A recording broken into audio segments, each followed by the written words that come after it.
নমস্কার সবাইকে। আজ আপনাদের বলবো এস দিয়ে যাদের নাম তারা কীরকম চরিত্রের হয়। এস দিয়ে যাদের নাম তারা বেশিরভাগই কিন্তু ভীষণ লড়াকু মনোভাবের হয়। তারা কিন্তু ভীষণ সংগ্রাম করেন, জীবনের শুরু থেকে জীবনের শেষ অবধি তারা সংগ্রাম করে যায়।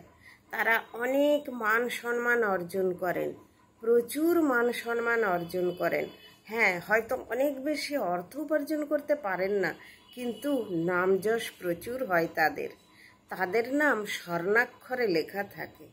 বেশিরভাগ এস দিয়ে যাদের নাম তাদের জীবন খুব দুঃখ কষ্টের মধ্যে দিয়ে কাটলেও পরে খুব সুখ শান্তি হয়।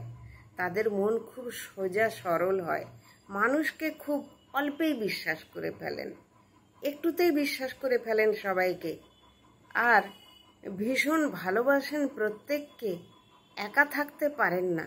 এস দিয়ে নামের ব্যক্তিরা একা থাকতে পারেন না, সব সময় চান সবাইকে নিয়ে থাকতে।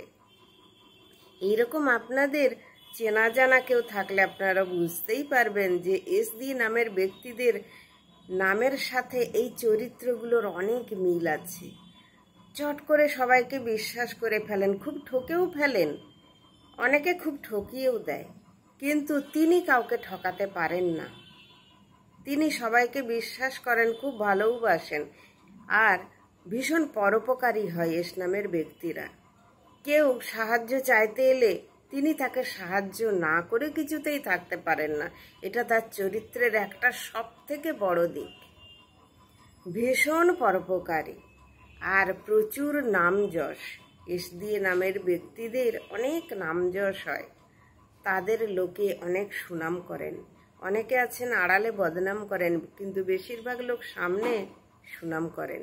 এস দিয়ে নামের ব্যক্তিরা খুব সদাচারী হন, খুব ঈশ্বর ভক্ত হন, ঈশ্বরের সাধনায় থাকেন। বেশিরভাগ এস দিয়ে নামের ব্যক্তিরা খুব ঠকে যান, অনেকেই তাদের ঠকিয়ে ফেলে, আর খুব লড়াকু মনোভাবের হয়। সংগ্রাম করার ইচ্ছাটা খুব ভালো থাকে এস দিয়ে নামের। আপনারাও বুঝতে পারবেন। প্রথমেই বলি, সুভাষচন্দ্র বসু, তোমরা আমাকে রক্ত দাও, আমি তোমাদের স্বাধীনতা দেবো। কত বড় কথা! স্বাধীনতা সংগ্রামী অনেক বড় একজন নেতা আমাদের সুভাষচন্দ্র বসু। মহাভারতের সত্যবতী, ভেবে দেখুন, যার জীবনটা তিনি ছিলেন জেলেডি, তারপর তিনি হলেন রাজমাতা। তার দুটি পুত্র সন্তান মারা গেল, তারপর তিনি আবার কৌরব বংশ কি করে রক্ষা হবে তার চিন্তায় মগ্ন ছিলেন, এবং কৌরব বংশকে তিনি রক্ষাও করেছিলেন, যদিও শেষ রক্ষা হয়নি। কিন্তু সেই সত্যবতী খুব লড়াকু মহিলা ছিলেন। সাবিত্রী, আপনাদের মনে আছে সাবিত্রীর কথা? সত্যবানের জীবন ফিরিয়ে এনেছিলেন যমরাজের হাত থেকে।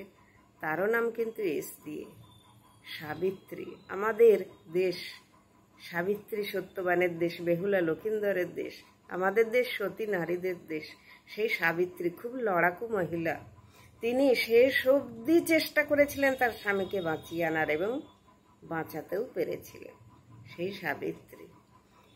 মা সতী, দক্ষ কন্যা সতী, শিব শঙ্করের স্ত্রী, প্রথম স্ত্রী, শিব শঙ্করের প্রথম স্ত্রী দক্ষ কন্যা সতী, যিনি পতি নিন্দা সহ্য করতে না পেরে পিতার গৃহেই প্রাণত্যাগ করেছিলেন। সেই সতী, তার জীবনও কিন্তু রাজকন্যা হয়েও খুব কষ্টে কেটেছিল। তিনিও খুব লড়াকু মহিলা ছিলেন। তার স্বামীকে পাবার জন্য তিনি অনেক সাধ্য সাধনা করেছিলেন। এরকম অনেক মিল পেয়ে যাবেন এস নামের। আপনাদেরও মনে পড়লে অবশ্যই কমেন্ট করে জানাবেন, আর কারোর সঙ্গে মিল থাকলে অবশ্যই বলবেন। হরে কৃষ্ণ, রাধে রাধে।